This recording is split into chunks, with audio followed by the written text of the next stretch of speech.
BJP के हरियाणा प्रभारी सतीश पुनिया हमारे साथ, हम उन्हीं से बातचीत करते हैं बीजेपी की इस पूरी जीत पर। सर, पहले तो आपको शुभकामनाएं बीजेपी इस जीत पर, आप क्या कहना चाहेंगे?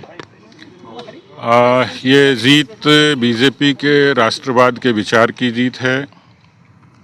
ये जीत उन लोगों के विपरीत है जो कभी ये कहते थे कि भारत को बांग्लादेश बना देंगे, उनके खिलाफ है।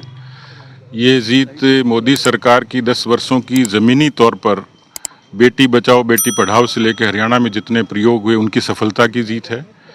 पार्टी के कार्यकर्ताओं के परिश्रम की जीत है, जिन्होंने 2014 में जीत दिलाई थी, 19 में दिलाई, और उन्हीं के परिश्रम ने 2024 में ये टीम हरियाणा की भी जीत है और टीम बीजेपी फॉर इंडिया की भी जीत है। तो कुल मिलाकर एक समग्रता लिए हुए है, जिसमें हरियाणा का एक मतदाता भी इसमें शामिल है और पार्टी का वर्कर भी शामिल है, पार्टी के नेता भी शामिल है। हरियाणा वो जगह है जहां पर चाहे बात अग्निवीर के जवानों की जाए, चाहे किसान आंदोलन की जाए, काफी बड़ा मुद्दा ये था।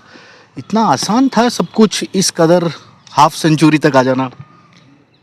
देखिए, कुछ तात्कालिक चीज़ें होती हैं जिनका एक भ्रम फैलाया जाता है। उसमें कुछ हद तक कोशिश करी उन्होंने, कामयाब नहीं हुए, मैं नहीं कह सकता वो कामयाब नहीं हुए, भ्रम फैलाने में कामयाब हुए।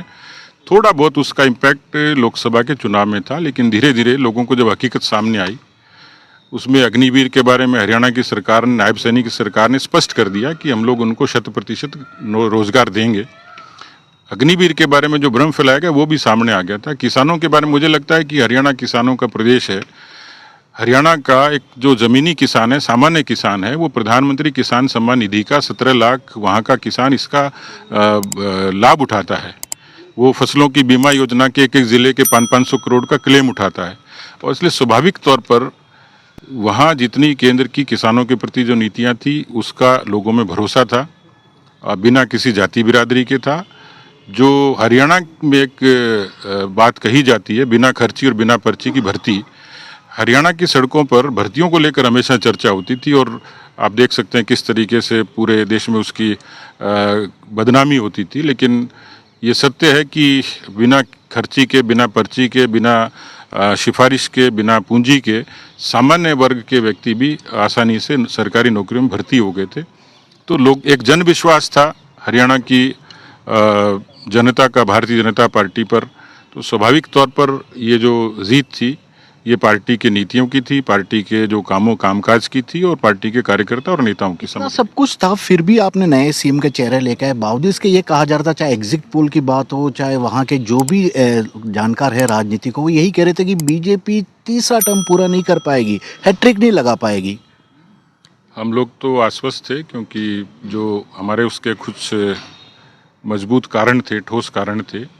उसमें लोकसभा का चुनाव का परिणाम अपने आप में एक इंडिकेशन था कि जो प्रचारित किया गया था कि कांग्रेस 10 की 10 सीटें लोकसभा की जीतेंगी, लेकिन जब 5 सीटें जीती और कांग्रेस के वेग को हमने रोका, और जब असेंबली सेगमेंट वाइज जब एनालिसिस किया तो हम 44 सीट्स पर लीड किए हुए थे, जिसमें आंदोलन भी शामिल थे, जिसमें संविधान और आरक्षण जैसे मुद्दों पर भ्रम फैलाना भी शामिल था। बावजूद उसके 37 सीट्स पर हम लोग रनर अप थे।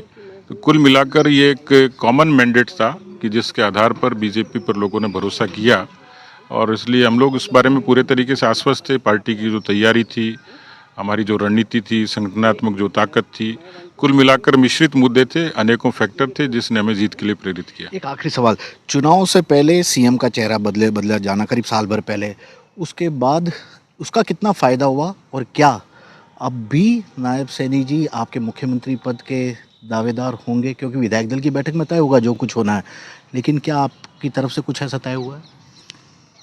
नहीं, ये तो पार्लियामेंट्री बोर्ड के और विधायक दल के फैसले से पहले कहना कुछ मुनासिब है नहीं, लेकिन ये बात सत्य है कि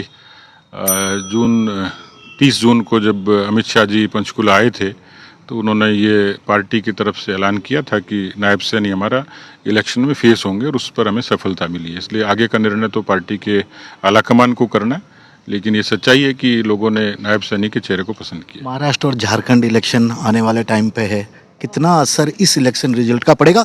और एक सवाल, क्योंकि आप हरियाणा के प्रभारी हैं, जम्मू कश्मीर में नतीजे आपकी उम्मीद के मुताबिक नहीं रहे। देखिए, जम्मू में तो हम लोग अपेक्षाकृत हमने अपना प्रदर्शन किया ही है, दोहराया ही है। क्या वैली में, कश्मीर में उतनी सफलता हमें नहीं मिली, लेकिन मुझे लगता है कि सबकी निगाह और सबके जो एक तरीके की चर्चा जो थी, जो जन चर्चा है, वो हरियाणा पर ज़्यादा फोकस थी और हरियाणा में सफलता मिली है। तो मुझे लगता है कि आज कार्यकर्ताओं के लिए जलेबी खाने का दिन है। कार्यकर्ताओं के लिए जलेबी खाने का दिन है और साफ तौर पे बोल रहे हैं कि मुख्यमंत्री पद के उम्मीदवार के तौर पर पहले ही नायब सैनी को पेश कर दिया गया था। अब बाकी विधायक दल तय करेगा कि हरियाणा का नया मुख्यमंत्री कौन होगा। ये कहना है हरियाणा के बीजेपी प्रभारी सतीश पूनिया का। कैमरामैन विक्रम सिंह भाटी के साथ श्रीवत्सन, जयपुर न्यूज़ 24।